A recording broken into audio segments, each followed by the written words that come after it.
ಮಿತ್ರರೇ ನಮಸ್ಕಾರ. ಮಿತ್ರರೇ, ಇರಾನ್ ಯುದ್ಧ ಇಂದಲ್ಲ ನಾಳೆ ಖಂಡಿತವಾಗ್ಲೂ ಎಂಡ್ ಆಗುತ್ತೆ. ಆದರೆ ಈ ಯುದ್ಧದ ಬಳಿಕ ಇರಾನ್ನಲ್ಲಿ ಏನಾಗುತ್ತೆ ಯಾರಿಗೂ ಕೂಡ ಗೊತ್ತಿಲ್ಲ.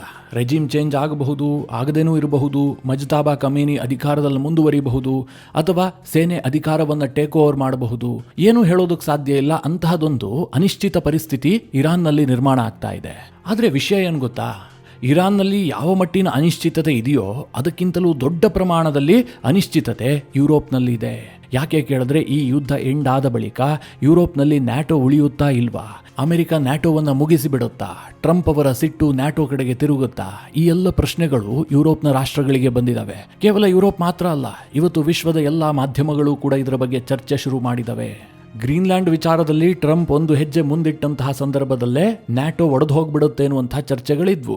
ಆದರೆ ಟ್ರಂಪ್ ಏನೋ ದಿಢೀರಂತ ಒಂದು ಯೂಟರ್ನ್ ಅನ್ನು ತೆಗೆದುಕೊಂಡು ಸದ್ಯಕ್ಕೆ ಗ್ರೀನ್ಲ್ಯಾಂಡ್ ಸುದ್ದಿಗೆ ಹೋಗದೇ ಇರೋದಕ್ಕೆ ತೀರ್ಮಾನ ಮಾಡಿದ್ರು. ಟ್ರಂಪ್ ಅವರು ಕಂಪ್ಲೀಟ್ ಆಗಿ ಇರಾನ್ ಕಡೆಗೆ ಗಮನ ಹರಿಸೋದಕ್ಕೆ ಶುರು ಮಾಡಿದ್ರು. ಇರಾನ್ ವಿರುದ್ಧ ಯುದ್ಧವನ್ನು ಆರಂಭಿಸಿದ್ರು. ಈಗ ಮಿತ್ರರೇ, ಇರಾನ್ ಯುದ್ಧದ ಸಂದರ್ಭದಲ್ಲೇ ಯುರೋಪ್ನ ವಿರುದ್ಧವಾಗಿ ಟ್ರಂಪ್ ಅವರ ಸಿಟ್ಟು ಜಾಸ್ತಿ ಆಗ್ತಾ ಇದೆ. ನ್ಯಾಟೋದ ಮೇಲೆ ಟ್ರಂಪ್ ಅವರ ಮುನಿಸು ದಿನೇ ದಿನೇ ಹೆಚ್ಚಾಗ್ತಲೇ ಹೋಗ್ತಾ ಇದೆ. ಸದ್ಯ ಟ್ರಂಪ್ ಅವರ ಪ್ರತಿ ಹೇಳಿಕೆಗಳು ಜೊತೆಗೆ ಅವರ ಕ್ಲೋಸ್ ಅಸೋಸಿಯೇಟ್ಗಳು ಯಾರಿದ್ದಾರೆ ಅವರು ಕೊಡ್ತಾ ಇರುವಂತಹ ಸ್ಟೇಟ್ಮೆಂಟ್ಗಳನ್ನು ನೋಡಿದ್ದೇ ಆದರೆ ನ್ಯಾಟೋ ಖಂಡಿತವಾಗ್ಲೂ ಒಡೆದು ಹೋಗುತ್ತೆ. ನ್ಯಾಟೋ ವಿಚಾರದಲ್ಲಿ ಟ್ರಂಪ್ ಏನೋ ತೀರ್ಮಾನ ಮಾಡಿಯೇ ಮಾಡ್ತಾರೆ, ಇದು ಪಕ್ಕ ಆಗ್ತಾ ಇದೆ. ಇದೇನು ಸಣ್ಣ ಪುಟ್ಟ ಡೆವಲಪ್ಮೆಂಟ್ ಅಲ್ಲ, ಈ ಶತಮಾನದ ಅತ್ಯಂತ ದೊಡ್ಡ ಬೆಳವಣಿಗೆ ಅಂತ ಇತಿಹಾಸದಲ್ಲಿ ದಾಖಲಾದರೂ ಕೂಡ ಆಶ್ಚರ್ಯ ಇಲ್ಲ. ಹೇಗೆ ಎರಡನೇ ಮಹಾಯುದ್ಧ ಎಂಡ್ ಆಗ್ತಿದ್ದ ಹಾಗೆ ನ್ಯಾಟೋ ರಚನೆ ಆಯಿತು, ಇರಾನ್ ಯುದ್ಧ ಅಂತ್ಯ ಆಗ್ತಿದ್ದ ಹಾಗೆ ನ್ಯಾಟೋ ಒಡೆದು ಹೋದರೂ ಕೂಡ ಆಶ್ಚರ್ಯ ಪಡಬೇಡಿ. ಅಂತಹ ಸನ್ನಿವೇಶವನ್ನು ಟ್ರಂಪ್ ನಿರ್ಮಾಣ ಮಾಡ್ತಾ ಇದ್ದಾರೆ. ಈ ಸಬ್ಜೆಕ್ಟ್ನಲ್ಲಿ ಬಹಳ ಇಂಟ್ರೆಸ್ಟಿಂಗ್ ವಿಚಾರಗಳಿದ್ದಾವೆ. ನಿಮಗೆ ಈ ವಿಡಿಯೋದಲ್ಲಿ ಅದರ ಬಗ್ಗೆ ಡೀಟೇಲ್ ಆಗಿ ತಿಳಿಸ್ಕೊಡುವಂತಹ ಪ್ರಯತ್ನ ಮಾಡ್ತೀನಿ. ನೀವು ಈ ವಿಡಿಯೋನ ಕೊನೆವರೆಗೂ ಮಿಸ್ ಮಾಡದೆ ನೋಡಿ. ಇದು ಮಿತ್ರರೇ, ಟ್ರಂಪ್ ಅವರು ಫ್ರಾನ್ಸ್ನ ವಿಚಾರವಾಗಿ ಮಾಡಿದಂಥ ಒಂದು ಟ್ರೂತ್ ಸೋಷಿಯಲ್ ಪೋಸ್ಟ್. ಇದರಲ್ಲಿ ಟ್ರಂಪ್ ಏನು ಹೇಳಿದ್ದಾರೆ ಗೊತ್ತಾ? ಇವತ್ತು ಫ್ರಾನ್ಸ್ ದೇಶ ಇಸ್ರೇಲ್ಗೆ US ನಿಂದ ಹೋಗ್ತಾ ಇದ್ದಂತಹ ಸೈನಿಕ ಸಾಮಗ್ರಿಗಳ ವಿಮಾನಗಳಿಗೆ ತನ್ನ ವಾಯು ಪ್ರದೇಶವನ್ನು ಮುಚ್ಚಿದೆ. ಇದು ಇರಾನ್ನ ಕಠಿಣ ನಾಯಕತ್ವದ ವಿರುದ್ಧ ನಮ್ಮ ಯುದ್ಧಕ್ಕೆ ಫ್ರಾನ್ಸ್ ಕೊಡ್ತಾ ಇರುವಂತಹ ಸಹಕಾರ. ಅಮೆರಿಕ ಇದನ್ನು ಯಾವತ್ತೂ ಕೂಡ ನೆನಪಿನಲ್ಲಿಟ್ಟುಕೊಳ್ಳುತ್ತೆ. ಹೀಗಂತ ಟ್ರಂಪ್ ಫ್ರಾನ್ಸ್ ವಿಚಾರವಾಗಿ ಕಿಡಿಕಾರಿದ್ದಾರೆ. ಮಿತ್ರರೇ, ಫ್ರಾನ್ಸ್ ಮಾತ್ರ ಅಲ್ಲ, ಈ ಹಿಂದೆ UK ಕೂಡ ಟ್ರಂಪ್ ಇದೇ ಭಾಷೆಯನ್ನು ಬಳಸಿಬಿಟ್ಟು ಅವರ ವಿರುದ್ಧವಾಗಿ ಸಿಟ್ಟು ತೋರಿಸ್ತಾ ಇದ್ರು. UK ಪ್ರಧಾನಿಯನ್ನು ಲೇವಡಿ ಮಾಡಿದ್ರು. ಈ ಯುದ್ಧದ ಸಂದರ್ಭದಲ್ಲಿ UKಯ ನಿರ್ಧಾರವನ್ನು ವಿಪರೀತವಾಗಿ ಟೀಕಿಸಿದ್ರು. ಸ್ಪೇನ್ ಮೇಲಂತೂ ಅಮೆರಿಕದ ಸಿಟ್ಟು ನೆಕ್ಸ್ಟ್ ಲೆವೆಲ್ಗೆ ಹೋಗಿತ್ತು. ಹೀಗೆ ಯುರೋಪ್ನ ಒಂದೊಂದೇ ದೇಶಗಳ ಮೇಲೆ ಟ್ರಂಪ್ ಸರ್ಕಾರದ ಸಿಟ್ಟು ದಿನೇ ದಿನೇ ಹೆಚ್ಚಾಗ್ತಲೇ ಹೋಗ್ತಾ ಇದೆ. ಇಲ್ಲಿ ಮಿತ್ರರೇ, ಈ ರಾಷ್ಟ್ರಗಳನ್ನು ಕೇವಲ ಯುರೋಪ್ ರಾಷ್ಟ್ರಗಳು ಅಥವಾ ಅಮೆರಿಕದ ಅಲೈ ಕಂಟ್ರಿಗಳು ಈ ರೀತಿಯಾಗಿ ನೋಡೋದಕ್ಕೆ ಸಾಧ್ಯ ಇಲ್ಲ. ಈ ಎಲ್ಲಾ ದೇಶಗಳು ಕೂಡ ನ್ಯಾಟೋದ ಸದಸ್ಯ ದೇಶಗಳು. ಸದ್ಯದ ಬೆಳವಣಿಗೆಯನ್ನು ಕೇವಲ ಮೇಲ್ನೋಟಕ್ಕೆ ನೋಡಿದ್ರೆ ಏನು ಅನ್ಸುತ್ತೆ ಗೊತ್ತಾ? ಅಮೆರಿಕ ಇರಾನ್ ಯುದ್ಧದಲ್ಲಿ ತಗಲಾಕೊಂಡಿದೆ. ಅಮೆರಿಕ ನಿರೀಕ್ಷೆಯನ್ನೇ ಮಾಡಿರಲಿಲ್ಲ ಇರಾನ್ ಇಷ್ಟೆಲ್ಲ ರಿಟಾಲಿಯೇಟ್ ಮಾಡುತ್ತೆ ಅಂತ. ಒಂದು ವಾರದಲ್ಲಿ ಯುದ್ಧ ಮುಗಿದು ಹೋಗುತ್ತೆ ಎನ್ನುವಂತಹ ಉತ್ಸಾಹದಲ್ಲಿ ಅಮೆರಿಕ ಯುದ್ಧಕ್ಕಿಳಿತು. ನೆತನ್ಯಾಹು ಅದೇ ಮಾತನ್ನು ಹೇಳಿದ್ರು. ಆದರೆ ಇರಾನ್ ವಿಚಾರದಲ್ಲಿ ಆಗ್ತಿರೋದೇ ಬೇರೆ. ಇರಾನ್ ಒಂದು ತಿಂಗಳಾದ ಬಳಿಕವೂ ಕೂಡ ಅಮೆರಿಕದ ಕಡೆಗೆ ದಾಳಿ ಮಾಡ್ತಾ ಇದೆ.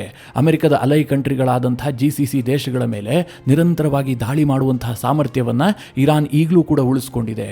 ಇದು ಅಮೆರಿಕಾಗೆ ನುಂಗಲಾರದಂತಹ ತುತ್ತಾಗಿದೆ. ಒಂದು ರೀತಿಯಲ್ಲಿ ಯುದ್ಧದಲ್ಲಿ ಅಮೆರಿಕ ಸಿಕ್ಕಾಕೊಂಡಿದೆ. ಹೀಗಾಗಿ ಟ್ರಂಪ್ ಏನು ಬಯಸ್ತಾ ಇದ್ದಾರೆ? ನ್ಯಾಟೋದ ದೇಶಗಳು ಯುದ್ಧಕ್ಕೆ ಬರಬೇಕು, ಯುರೋಪ್ನ ದೇಶಗಳು ನಮಗೆ ಸಹಾಯ ಮಾಡಬೇಕು ಅಂತ. ಆದರೆ ನ್ಯಾಟೋದ ದೇಶಗಳು ಈ ಯುದ್ಧಕ್ಕೂ ನಮಗೂ ಸಂಬಂಧ ಇಲ್ಲ ಅಂತ ವರ್ತಿಸ್ತಾ ಇದ್ದಾವೆ. ಇದು ಟ್ರಂಪ್ ಅವರ ಸಿಟ್ಟಿಗೆ ಕಾರಣ ಆಗಿದೆ. ಇದು ಯುರೋಪ್ ಮತ್ತು ಅಮೆರಿಕದ ನಡುವೆ ನಡೀತಾ ಇರುವಂತಹ ಈ ಶೀತಲ ಸಮರಕ್ಕೆ ಮೇಲ್ನೋಟಕ್ಕೆ ಸಿಗ್ತಾ ಇರುವಂತಹ ಉತ್ತರ. ಆದರೆ ಇದೇ ಸತ್ಯವಾಗಿ ಕೇಳಿದ್ರೆ ಖಂಡಿತವಾಗ್ಲೂ ಅಲ್ಲ. ಇಲ್ಲಿ ರೋಗಿ ಬಯಸಿದ್ದು ಹಾಲು ಅನ್ನ, ವೈದ್ಯ ಹೇಳಿದ್ದು ಕೂಡ ಹಾಲು ಅನ್ನ ಅನ್ನುವಂಥ ಒಂದು ಮಾತಿದೆ. ಈಗ ಟ್ರಂಪ್ ವಿಚಾರದಲ್ಲಿ ಅದು ಸತ್ಯ ಆಗ್ತಾ ಇದೆ. ಯುರೋಪ್ನಿಂದ ಟ್ರಂಪ್ ಇದನ್ನೇ ನಿರೀಕ್ಷೆ ಮಾಡಿದ್ರು. ಯಾಕೆ ಅಂತಂದರೆ ಟ್ರಂಪ್ ಒಂದು ಲಾಂಗ್ ಟರ್ಮ್ ಗುರಿಯನ್ನು ಇಟ್ಕೊಂಡಿದ್ರು. ಅದಕ್ಕೆ ಟ್ರಂಪ್ಗೆ ಸರಿಯಾದಂತಹ ಸೂಕ್ತವಾದಂತಹ ವಾತಾವರಣ ಸೃಷ್ಟಿ ಆಗ್ತಾ ಇರಲಿಲ್ಲ. ಈಗ ಇರಾನ್ ಯುದ್ಧದಲ್ಲಿ ಟ್ರಂಪ್ಗೆ ಬೇಕಾದಂತಹ ವಾತಾವರಣ ಸೃಷ್ಟಿ ಆಗ್ತಾ ಇದೆ. ಇದನ್ನು ಕೇಳಿದಾಗ ನಿಮಗೆ ಬಹಳ ಆಶ್ಚರ್ಯ ಆಗ್ತಾ ಇರಬಹುದು, ಆದರೂ ಕೂಡ ಸತ್ಯ.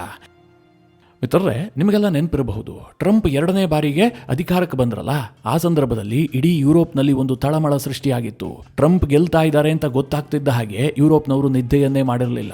ಟ್ರಂಪ್ ಮೊದಲ ಅವಧಿಯಲ್ಲಿ ಅಧಿಕಾರಕ್ಕೆ ಬಂದಂತಹ ಸಂದರ್ಭದಲ್ಲಿ ಯುರೋಪ್ ಏನು ಅಷ್ಟು ತಲೆ ಕೆಡಿಸ್ಕೊಂಡಿರಲಿಲ್ಲ. ಆದರೆ ಎರಡನೇ ಅವಧಿಗೆ ಗೆಲ್ತಾರೆ ಅಂತ ಗೊತ್ತಾಗ್ತಿದ್ದ ಹಾಗೆ ಯುರೋಪ್ನ ಚಿಂತೆ ಡಬಲ್ ಆಗಿತ್ತು.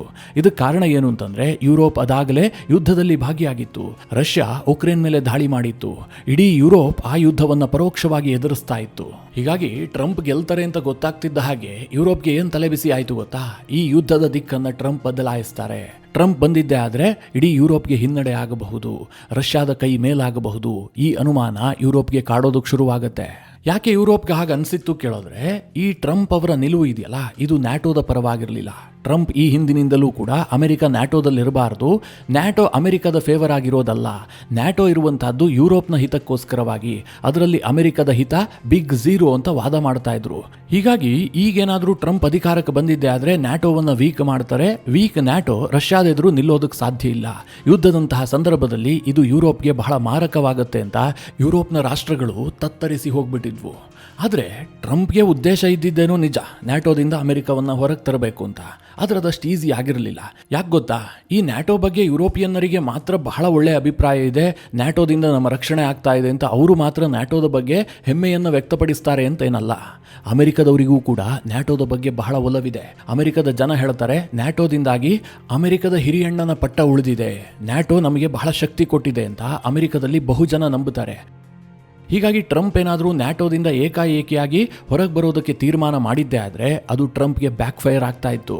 ಅದಕ್ಕೆ ಟ್ರಂಪ್ಗೆ ಒಂದು ಪ್ರಬಲವಾದಂತಹ ಕಾರಣ ಬೇಕಾಗಿತ್ತು. ಸದ್ಯ ಮಿತ್ರರೇ, ಆ ಕಾರಣ ಸಿಕ್ಕಿದೆ. ಈಗ ಅಮೆರಿಕ ಇರಾನ್ ಯುದ್ಧದಲ್ಲಿ ಮುಳುಗಿದೆ. ಈ ಸಂದರ್ಭದಲ್ಲಿ ಟ್ರಂಪ್ ನಾನಾ ರೀತಿಯಲ್ಲಿ ಯುರೋಪನ್ನು ಅಪ್ರೋಚ್ ಮಾಡಿದ್ರು, ಯುರೋಪ್ ಯುದ್ಧದಲ್ಲಿ ಜಾಯಿನ್ ಆಗಬೇಕು ಅಂತ. ಮೊದಲು ಸ್ಟ್ರೀಟ್ ಆಫ್ ಹಾರ್ಮುಜ್ ವಿಚಾರದಲ್ಲಿ ಯುರೋಪ್ನ ರಾಷ್ಟ್ರಗಳಿಗೆ ಕರೆ ಕೊಟ್ಟರು, ನೀವು ಈ ಜಲಸಂಧಿಯನ್ನು ಓಪನ್ ಮಾಡೋದಕ್ಕೆ ಸಹಕಾರ ಕೊಡಿ, ನಿಮ್ಮ ಶಿಪ್ಗಳನ್ನು ಕಳುಹಿಸಿ ಅಂತ. ಆದರೆ ಯಾವುದೇ ಯುರೋಪ್ ರಾಷ್ಟ್ರಗಳು ಕೂಡ ಅದಕ್ಕೆ ಸೊಪ್ಪು ಹಾಕಿಲ್ಲ. ಅನಂತರ ಏರ್ ಬೇಸ್ಗಳ ವಿಚಾರವಾಗಿ ಯುರೋಪ್ನ ರಾಷ್ಟ್ರಗಳಿಗೂ ಮತ್ತು ಟ್ರಂಪ್ ನಡುವೆ ತಿಕ್ಕಾಟಗಳು ಶುರುವಾದವು. ಅದಾದ ಬಳಿಕ ಯುರೋಪ್ನ ರಾಷ್ಟ್ರಗಳು ಒಂದೊಂದಾಗಿ ತೀರ್ಮಾನವನ್ನು ಕೈಗೊಳ್ಳೋದಕ್ಕೆ ಶುರು ಮಾಡಿದ್ವು. ಏನಂತ? ಈ ಯುದ್ಧ ನಮ್ಮ ಯುದ್ಧ ಅಲ್ಲ, ಇದು ಅಮೆರಿಕದ ಯುದ್ಧ, ಇದಕ್ಕೂ ಯುರೋಪ್ಗೂ ಸಂಬಂಧವೇ ಇಲ್ಲ ಅಂತ. ಜರ್ಮನಿ ಅಂತೂ ಓಪನ್ ಆಗಿ ಆ ಸ್ಟೇಟ್ಮೆಂಟ್ ಅನ್ನು ಕೊಡ್ತು. ಈಗ ಫ್ರಾನ್ಸ್ ಏನ್ ಮಾಡಿದೆ?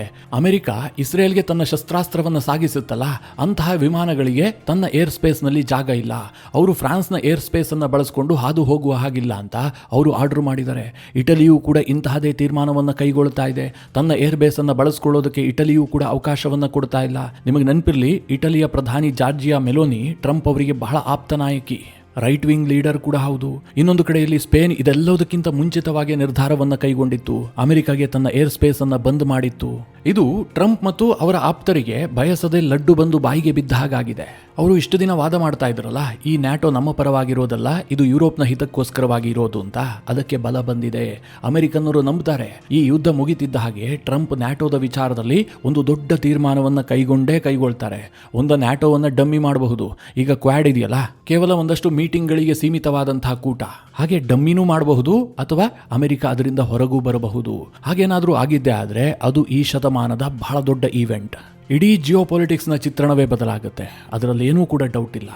ಹಾಗಾದ್ರೆ ಟ್ರಂಪ್ ಯಾಕೋಸ್ಕರವಾಗಿ ನ್ಯಾಟೋವನ್ನು ದ್ವೇಷಿಸ್ತಾರೆ? ಯುರೋಪ್ನ ರಾಷ್ಟ್ರಗಳ ಮೇಲೆ ಟ್ರಂಪ್ಗೆ ಯಾಕೆ ಸಿಟ್ಟು? ಇದಕ್ಕೆ ಯಾವುದೇ ನಿಖರವಾದಂತಹ ಉತ್ತರ ಇಲ್ಲ. ಟ್ರಂಪ್ ಅವರದ್ದು ಒಂದು ಹುಚ್ಚಾಟದ ವ್ಯಕ್ತಿತ್ವ, ಹೀಗಾಗಿ ಈ ರೀತಿಯ ಉಲ್ಟಾಪಲ್ಟಾ ನಿರ್ಧಾರಗಳನ್ನು ಅವರು ಮಾಡ್ತಾ ಇರ್ತಾರೆ ಅಂತ ಕೆಲವರು ಅಂದುಕೊಳ್ಳಬಹುದು. ಆದರೆ ಅದು ಕೂಡ ಪೂರ್ಣ ಸತ್ಯ ಅಲ್ಲ. ಇದರ ಹಿಂದೆ ಇಡೀ ಯುರೋಪ್ನಲ್ಲಿ ಒಂದು ಕಹಾನಿ ಇದೆ. ನಿಮಗೂ ಕೂಡ ಗೊತ್ತಿರಬಹುದು, ಟ್ರಂಪ್ ಅವರು ಮೊದಲ ಅವಧಿಗೆ ಗೆದ್ರಲ್ಲ, ಆ ಸಂದರ್ಭದಲ್ಲಿ ಯುರೋಪ್ ಮತ್ತು ಅಮೆರಿಕದಲ್ಲಿ ಚರ್ಚೆಗಳು ಶುರುವಾಗಿದ್ವು. ಟ್ರಂಪ್ ಅವರ ಹಿಂದೆ ರಷ್ಯಾ ನಿಂತ್ಕೊಂಡಿದೆ, ರಷ್ಯಾ ಫಂಡ್ ಮಾಡಿದೆ, ಹೀಗೆಲ್ಲ ಕೆಲವರು ಮಾತನಾಡೋದಕ್ಕೆ ಶುರು ಮಾಡಿದ್ರು. ಆ ರೀತಿಯ ಆರೋಪಗಳು ಕೂಡ ಕೇಳಿಬಂದಿದ್ವು. ಮಿತ್ರರೇ, ಯುರೋಪ್ನಲ್ಲಿ ಈ ರೀತಿಯ ಆರೋಪಗಳಿರುವಂತಹದ್ದು ಇವತ್ತು ನಿನ್ನೆಯಿಂದ ಅಲ್ಲ, ಬಹಳ ಹಿಂದಿನಿಂದಲೂ ಕೂಡ ಈ ರೀತಿಯಾಗಿ ಅಲ್ಲಿನ ಜನ ನಂಬುತ್ತಾರೆ. ಯುರೋಪ್ನ ಕೆಲ ರಾಷ್ಟ್ರಗಳ ಮಾಜಿ ಇಂಟೆಲಿಜೆನ್ಸ್ ಅಧಿಕಾರಿಗಳು ಕೂಡ ಈ ಬಗ್ಗೆ ಅನುಮಾನವನ್ನು ವ್ಯಕ್ತಪಡಿಸಿದ್ದಾರೆ, ಅಂತಹ ಸ್ಟೇಟ್ಮೆಂಟ್ಗಳನ್ನು ಕೊಟ್ಟಿದ್ದಾರೆ. ಯಾಕೆ ಈ ಅನುಮಾನ ಬರುತ್ತೆ? ಟ್ರಂಪ್ ಯಾಕೆ ರಷ್ಯಾದ ಕೈಗೊಂಬೆ ಅಂತ ಅನಿಸುತ್ತೆ? ಅದಕ್ಕೇನಾದರೂ ಸಾಕ್ಷಿ ಇದೆಯಾ ಅಂತ ನೀವು ಕೇಳೋದೇ ಆದ್ರೆ, ಆ ಸಾಕ್ಷಿಯನ್ನ ಕೂಡ ಹುಡುಕುವಂತಹ ಕಷ್ಟವನ್ನ ಜಗತ್ತಿಗೆ ಟ್ರಂಪ್ ಕೊಟ್ಟಿಲ್ಲ. ತಾನೇ ತನ್ನ ಟ್ರೂತ್ ಸೋಷಿಯಲ್ನಲ್ಲಿ ಆ ಬಗ್ಗೆ ಒಂದು ವಿಡಿಯೋವನ್ನು ಕೂಡ ಶೇರ್ ಮಾಡಿದ್ದಾರೆ. ಈಗ ನೀವು ಸ್ಕ್ರೀನ್ ಮೇಲೆ ನೋಡ್ತಾ ಇದ್ದೀರಲ್ಲ, ಇದು ಟ್ರಂಪ್ ಅವರೇ ಮಾಡಿದಂತಹ ಒಂದು ಪೋಸ್ಟ್. 1987ರಲ್ಲಿ ಟ್ರಂಪ್ ಕೊಟ್ಟಂತಹ ಒಂದು ಇಂಟರ್ವ್ಯೂನ ಭಾಗ ಇದು. ಅದರಲ್ಲಿ ಟ್ರಂಪ್ ಏನು ವಾದ ಮಾಡಿದ್ರು ಅಂತಂದ್ರೆ, ಈ ಇರಾನ್ ಇದೆಯಲ್ಲ, ಇದರ ಮೇಲೆ ನಾವು ದಾಳಿ ಮಾಡಬೇಕು, ಇರಾನ್ನ ಆಯಿಲ್ ಅಸೆಟ್ಗಳನ್ನು ಅಮೆರಿಕ ವಶಕ್ಕೆ ಪಡಿಬೇಕು, ಈ ಯುರೋಪ್ನ ರಾಷ್ಟ್ರಗಳಿದಾವಲ್ಲ ಇವುಗಳನ್ನು ಅಮೆರಿಕ ಯಾವತ್ತೂ ಕೂಡ ನಂಬಬಾರದು, ಅವರು ನಂಬಿಕೆಗೆ ಯೋಗ್ಯರಲ್ಲ, ಹೀಗಂತ ಟ್ರಂಪ್ 1987ರಲ್ಲೇ ಆ ಇಂಟರ್ವ್ಯೂನಲ್ಲಿ ಹೇಳಿದ್ದಾರೆ. ನಿಮಗೆ ನೆನಪಿರಲಿ, ಟ್ರಂಪ್ ಆಗ ರಾಜಕೀಯದಲ್ಲಿರಲಿಲ್ಲ. ರಾಜಕೀಯದ ಬಗ್ಗೆ ಅವರಿಗೆ ಯಾವುದೇ ಆಸಕ್ತಿಗಳು ಕೂಡ ಇರಲಿಲ್ಲ. ಅವರೊಬ್ಬ ರಿಯಲ್ ಎಸ್ಟೇಟ್ ಉದ್ಯಮಿ. ಟ್ರಂಪ್ ಅವರ ಅಪ್ಪ ಕೂಡ ರಿಯಲ್ ಎಸ್ಟೇಟ್ನಲ್ಲೇ ಇದ್ದಿದ್ದು. ಆದರೆ 1987ರಿಂದ ಟ್ರಂಪ್ ಅವರು ರಾಜಕೀಯದ ಬಗ್ಗೆ ಮಾತನಾಡೋದಕ್ಕೆ ಶುರು ಮಾಡಿದ್ರು. ಇರಾನ್ ಆಯಿಲ್, ಯುರೋಪ್ ಇದೆಲ್ಲದರ ಬಗ್ಗೆ ಟ್ರಂಪ್ ಅವರ ಮಾತುಗಳು ಶುರುವಾದವು. ಇದು ಏನಕ್ಕೆ ಲಿಂಕ್ ಆಗುತ್ತೆ ಕೇಳಿದ್ರೆ, ಅದೇ ವರ್ಷ ಅಂದರೆ 1987ರಲ್ಲಿ ಟ್ರಂಪ್ ಅವರು ರಷ್ಯಾಗೆ ಪ್ರವಾಸ ಮಾಡಿರ್ತಾರೆ. ಆಗ ಈಗಿನ ರಷ್ಯಾ ಇರೋದಿಲ್ಲ, ಸೋವಿಯತ್ ಯೂನಿಯನ್ ಇರುತ್ತೆ. ಟ್ರಂಪ್ ಅವರ ಈ ಸೋವಿಯತ್ ಯೂನಿಯನ್ ಪ್ರವಾಸದ ಬಳಿಕ ಅವರ ಹಾವಭಾವ, ಅವರ ವ್ಯಕ್ತಿತ್ವ, ಅವರ ಮಾತುಗಳು ಎಲ್ಲವೂ ಕೂಡ ಬದಲಾಗಿರುತ್ತೆ.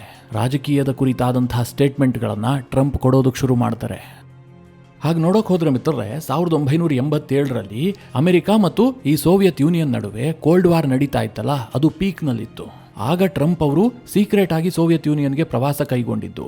ಅದಾದ ಬಳಿಕ ಅವರ ಹಾವಭಾವದಲ್ಲಿ ಈ ರೀತಿಯ ವ್ಯತ್ಯಾಸ ಕಂಡಿದ್ದು. ಹೀಗಾಗಿ ಯುರೋಪ್ನ ಅನೇಕರು ಏನು ನಂಬ್ತಾರೆ ಗೊತ್ತಾ, ಟ್ರಂಪ್ ರಷ್ಯಾಗೆ ಹೋದಂತಹ ಸಂದರ್ಭದಲ್ಲಿ ಅವರನ್ನು KGB ಸಂಪರ್ಕಿಸಿತ್ತು. ಈಗೇನು FSB ಇದೆಯಲ್ಲ, ರಷ್ಯಾದ ಇಂಟೆಲಿಜೆನ್ಸ್ ಏಜೆನ್ಸಿ, ಅವಾಗ KGB ಇತ್ತು. ಆ KGBಯ ಅಧಿಕಾರಿಗಳ ಜೊತೆಗೆ ಟ್ರಂಪ್ ಅವರ ಸಂಪರ್ಕ ಆಗಿತ್ತು. KGB ನಂತರದಲ್ಲಿ ಟ್ರಂಪ್ ಅವರ ಮೇಲೆ ಸಿಕ್ಕಾಪಟ್ಟೆ ಇನ್ವೆಸ್ಟ್ ಮಾಡಿದೆ. ಟ್ರಂಪ್ ಅವರನ್ನ ಅಮೆರಿಕದಲ್ಲಿ ಗೆಲ್ಲಿಸೋದ್ರಲ್ಲಿ ರಷ್ಯಾದ ಪಾತ್ರ ಇದೆ. ಹೀಗಂತ ಯುರೋಪ್ ಇವತ್ತಿಗೂ ಕೂಡ ನಂಬುತ್ತೆ. ಆದರೆ ಮಿತ್ರರೇ, ಇದಕ್ಕೆ ಯಾವುದೇ ದಾಖಲೆಗಳಿಲ್ಲ. ಆದರೂ ಸಹ ಈ ವಾದಕ್ಕೆ ಬೆಲೆ ಇದೆ. ಯಾಕೆ ಕೇಳಿದ್ರೆ, 1987ರ ಬಳಿಕ ಅಂದರೆ ರಷ್ಯಾ ಪ್ರವಾಸದ ಬಳಿಕ ಟ್ರಂಪ್ ಅವರ ಮಾತುಗಳಲ್ಲಾದಂತಹ ವ್ಯತ್ಯಾಸಗಳು, ಅದನ್ನೇ ದಾಖಲೆಯಾಗಿ ಪರಿಗಣಿಸಲಾಗುತ್ತೆ. ಈಗ ರಷ್ಯಾ ಉಕ್ರೇನ್ ಯುದ್ಧದಲ್ಲಿ ಮುಳುಗಿದೆ, ಅವರು ಸಮಸ್ಯೆಯಲ್ಲಿ ಸಿಕ್ಕಾಕೊಂಡಿದ್ದಾರೆ. ಇಂತಹ ಸಂದರ್ಭದಲ್ಲಿ ನ್ಯಾಟೋ ಏನಾದರೂ ವಿಭಜನೆ ಆಗಿದ್ದೇ ಆದರೆ ರಷ್ಯಾಗೆ ಬಹಳ ದೊಡ್ಡ ವಿಕ್ಟರಿ, ಅದನ್ನು ಊಹಿಸೋದಕ್ಕೂ ಸಾಧ್ಯ ಇಲ್ಲ. ಸದ್ಯ ಇರಾನ್ ಯುದ್ಧದ ಸಂದರ್ಭದಲ್ಲಿ ಆಗ್ತಾ ಇರುವಂತಹ ಕೆಲ ಬೆಳವಣಿಗೆಗಳು, ಅಮೆರಿಕದ ಟ್ರಂಪ್ ಸರ್ಕಾರ ಕೊಡ್ತಾ ಇರುವಂತಹ ಸ್ಟೇಟ್ಮೆಂಟ್ಗಳನ್ನು ನೋಡಿದ್ರೆ ನ್ಯಾಟೋ ವಿಭಜನೆ ಆಗುತ್ತೆ, ರಷ್ಯಾಗೆ ಬಹಳ ದೊಡ್ಡ ವಿಜಯ ಕಾದಿದೆ ಅಂತ ಅನಿಸೋದಕ್ಕೆ ಶುರುವಾಗಿದೆ. ಸೋವಿಯತ್ ಯೂನಿಯನ್ ವಿಭಜನೆ ಆದ ಬಳಿಕ ಅಮೆರಿಕ ಹೇಗೆ ಹಿರಿ ಹಿಗ್ಗಿತ್ತೋ, ಈಗ ನ್ಯಾಟೋ ವಿಭಜನೆ ಆದರೆ ರಷ್ಯಾ ಕೂಡ ಗ್ಲೋಬಲ್ ಪವರ್ ಲೀಸ್ಟ್ನಲ್ಲಿ ತನ್ನ ಸ್ಥಾನವನ್ನು ಖಚಿತಪಡಿಸಿಕೊಳ್ಳುತ್ತೆ. ಒಂದು ವೇಳೆ ಅಮೆರಿಕ ನ್ಯಾಟೋದಿಂದ ಹೊರಗೆ ಬಂದಿದ್ದೆ ಆದರೆ ಯುರೋಪ್ನ ಮೇಲೆ ಯಾವ ರೀತಿಯಾಗಿ ಪರಿಣಾಮ ಬೀರುತ್ತೆ ಕೇಳಿದ್ರೆ ಅದನ್ನು ಊಹೆ ಮಾಡೋದು ಕೂಡ ಕಷ್ಟ ಇದೆ. ಇವತ್ತು ನ್ಯಾಟೋದ ಪಿಲ್ಲರ್ ಅಂತಂದ್ರೆ ಅದು ಅಮೆರಿಕ. ಕಾರಣ ಏನು ಅಂತಂದ್ರೆ, ಅಮೆರಿಕದ ಡಿಫೆನ್ಸ್ ಬಜೆಟ್ ಇದೆಯಲ್ಲ, ಇದು ವಾರ್ಷಿಕವಾಗಿ ಸರಿಸುಮಾರು $900 to $950 ಬಿಲಿಯನ್ ಇದೆ. ಇಡೀ ವಿಶ್ವದ ಒಟ್ಟಾರೆ ಡಿಫೆನ್ಸ್ ಬಜೆಟ್ನಲ್ಲಿ ಅಮೆರಿಕದ ಪಾಲು 1/3 ಇಡೀ ಯುರೋಪ್ನ ಡಿಫೆನ್ಸ್ ಬಜೆಟ್ಗಿಂತ ಅಮೆರಿಕದ ಡಿಫೆನ್ಸ್ ಬಜೆಟ್ ಡಬಲ್ ಇದೆ. ಹೀಗಾಗಿ ನ್ಯಾಟೋಗೆ ಅಮೆರಿಕದ ಕೊಡುಗೆ ಇದೆಯಲ್ಲ, ಬಹಳ ದೊಡ್ಡ ಪ್ರಮಾಣದಲ್ಲೇ ಇದೆ. ಇದೇ ನ್ಯಾಟೋದ ಕಾರಣದಿಂದಾಗಿ ಇಡೀ ಯುರೋಪ್ಗೆ ಅಮೆರಿಕದ ಕಟಿಂಗ್ ಎಡ್ಜ್ ಟೆಕ್ನಾಲಜಿ ಸಿಗ್ತಾ ಇದೆ. ಉದಾಹರಣೆಗೆ F-35, Patriot air defence system, ಥಾಡ್, ಟಾಮೊಹಾಕ್ ಇಂತಹ ಅತ್ಯಂತ ಆಧುನಿಕವಾದಂತಹ ಅಮೆರಿಕದ ಟೆಕ್ನಾಲಜಿ ಯುರೋಪ್ಗೆ ಸಿಗ್ತಾ ಇದೆ. ಇದು ರಷ್ಯಾದ ವಿರುದ್ಧ ಬಹಳ ನಿರ್ಣಾಯಕ ಪಾತ್ರವನ್ನು ವಹಿಸುತ್ತೆ. ಒಂದು ವೇಳೆ ಅಮೆರಿಕ ಏನಾದರೂ ನ್ಯಾಟೋದಿಂದ ಹೊರ ಹೋಗಿದ್ದೆ ಆದರೆ ಯುರೋಪ್ಗೆ ಅಮೆರಿಕದ ಶಸ್ತ್ರಾಸ್ತ್ರದ ಆಕ್ಸೆಸ್ ಇದೆಯಲ್ಲ, ಇದು ಕಡಿಮೆ ಆಗ್ತಾ ಹೋಗುತ್ತೆ. ಸಹಜವಾಗಿ ಇದು ಯುರೋಪನ್ನು ವೀಕ್ ಮಾಡುತ್ತೆ. ಇದು ಕೇವಲ ಯುರೋಪನ್ನು ಮಾತ್ರ ವೀಕ್ ಮಾಡುತ್ತಾ ಅಥವಾ ಅಮೆರಿಕ ಕೂಡ ಡಮ್ಮಿ ಆಗುತ್ತಾ ಕೇಳಿದ್ರೆ, ಅಮೆರಿಕ ಆ ಮಟ್ಟಿಗೇನು ಡಮ್ಮಿ ಆಗೋದಿಲ್ಲ. ಅವರ ಶಕ್ತಿ ಸಹಜವಾಗಿ ಕಡಿಮೆ ಆಗುತ್ತೆ. ಅದಕ್ಕೂ ಕೂಡ ಟ್ರಂಪ್ ಈಗಾಗಲೇ ಪ್ಲಾನ್ ಮಾಡಿ ಇಟ್ಕೊಂಡಿದ್ದಾರೆ. ಕಳೆದ ವರ್ಷ ಟ್ರಂಪ್ ಒಂದು ಘೋಷಣೆ ಮಾಡ್ತಾರೆ, ಅಮೆರಿಕದ ರಕ್ಷಣಾ ಬಜೆಟ್ ಇದೆಯಲ್ಲ, ಇದನ್ನು ನಾವು $1.5 ಟ್ರಿಲಿಯನ್ ಏರಿಕೆ ಮಾಡ್ತೀವಿ ಅಂತ. ಇದು ಸಣ್ಣ ಘೋಷಣೆ ಏನಲ್ಲ. ಇವತ್ತು ಇಡೀ ವಿಶ್ವದ ರಕ್ಷಣಾ ಬಜೆಟ್ ಇರುವಂತಹದ್ದು $2.63 ಟ್ರಿಲಿಯನ್. ಇದರಲ್ಲಿ ಅಮೆರಿಕದ್ದೇ $1.5 ಟ್ರಿಲಿಯನ್ ಆಗಿದ್ದೆ ಆದರೆ ವಿಶ್ವದ ಅರ್ಧ ಭಾಗ ರಕ್ಷಣಾ ಬಜೆಟ್ ಅನ್ನು ಅಮೆರಿಕವೇ ಹೊಂದಿದಂತಾಗುತ್ತೆ. ಈ $1.5 ಟ್ರಿಲಿಯನ್ ಅಂತಂದ್ರೆ ಭಾರತದ ರೂಪಾಯಿಯಲ್ಲಿ ಹೇಳಬೇಕಾದ್ರೆ 140 ಲಕ್ಷ ಕೋಟಿ, ಹತ್ತತ್ರ ಭಾರತದ 3 ವರ್ಷದ ಓವರ್ ಆಲ್ ಬಜೆಟ್ಗೆ ಸರಿಸಮ ಇದು.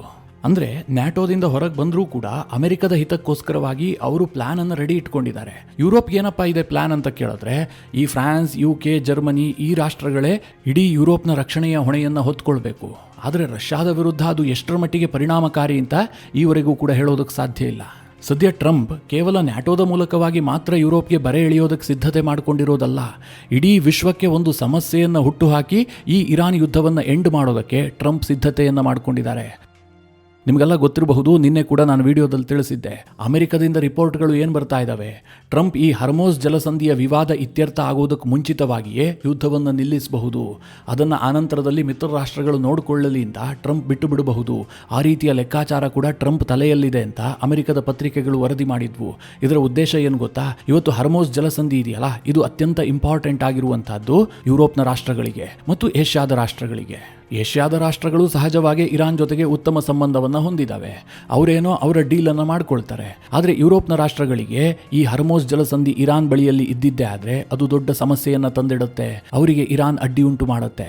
ಈಗ ಯುರೋಪ್ನ ರಾಷ್ಟ್ರಗಳು ಈ ಯುದ್ಧಕ್ಕೂ ನಮಗೂ ಸಂಬಂಧ ಇಲ್ಲ ಅಂತ ಹೇಳಿದವಲ್ಲ, ಅವರಿಗೆ ಸಂಬಂಧ ಕಲ್ಪಿಸೋದಕ್ಕೋಸ್ಕರವಾಗಿ ಈ ಪ್ರಾಬ್ಲಮ್ ಅನ್ನ ಟ್ರಂಪ್ ಹಾಗೆ ಉಳಿಸ್ತಾರೆ ಅಂತ ಅಮೆರಿಕದ ಪತ್ರಿಕೆಗಳು ವರದಿ ಮಾಡ್ತಾ ಇದ್ದಾವೆ. ಅಲ್ಲಿಗೆ ಈ ಯುದ್ಧದಲ್ಲಿ ದೊಡ್ಡ ಟ್ವಿಸ್ಟ್ ಏನು ಕೇಳಿದ್ರೆ, ಅಮೆರಿಕ ಇರಾನ್ ವಿರುದ್ಧವಾಗಿ ಯುದ್ಧ ಆರಂಭಿಸಿದ್ದು ಇದು ನಿಧಾನವಾಗಿ ಯುರೋಪ್ ಮತ್ತು ಅಮೆರಿಕದ ನಡುವಿನ ಕೋಲ್ಡ್ ವಾರ್ಗೆ ಕಾರಣ ಆಗಬಹುದು. ಆ ರೀತಿಯ ಸನ್ನಿವೇಶ ನಿರ್ಮಾಣ ಆಗಬಹುದು. ಯುರೋಪ್ ಮತ್ತು ಅಮೆರಿಕದ ಸಂಬಂಧದಲ್ಲಿ ದೊಡ್ಡ ಬಿರುಕು ಮೂಡೋದಕ್ಕೆ ಈ ಇರಾನ್ ಯುದ್ಧ ಕಾರಣ ಆದರೂ ಕೂಡ ಆಶ್ಚರ್ಯ ಇಲ್ಲ. ಅಂತಹ ಸನ್ನಿವೇಶ ನಿರ್ಮಾಣ ಆಗ್ತಾ ಇದೆ. ಮಿತ್ರರೇ, ಈ ಎಲ್ಲ ವಿಚಾರಗಳ ಕುರಿತಾಗಿ ನಿಮಗೇನನ್ಸುತ್ತೆ? ನಿಮ್ಮ ಅನಿಸಿಕೆ ಅಭಿಪ್ರಾಯಗಳನ್ನು ಕಮೆಂಟ್ ಮಾಡುವ ಮೂಲಕ ನಮಗೆ ತಿಳಿಸಿ. ಹಾಗೆ ನಿಮಗೆ ಈ ವಿಡಿಯೋ ಇಷ್ಟವಾದರೆ ಲೈಕ್ ಮಾಡಿ. ಜೊತೆಗೆ ನೀವಿನ್ನೂ ನಿಮ್ಮ ನೆಚ್ಚಿನ ಸಂಸ್ಕಾರ ಸೌರಭ ಯೂಟ್ಯೂಬ್ ಚಾನಲ್ನ ಸಬ್ಸ್ಕ್ರೈಬ್ ಮಾಡಿಲ್ಲ ಅಂತಾದರೆ ಈ ಕೂಡಲೇ ಸಬ್ಸ್ಕ್ರೈಬ್ ಮಾಡಿ. ಮುಂದಿನ ಎಲ್ಲ ಅಪ್ಡೇಟ್ಗಳ ನೋಟಿಫಿಕೇಷನ್ಗಾಗಿ ಬೆಲ್ ಐಕಾನ್ ಒತ್ತಿ.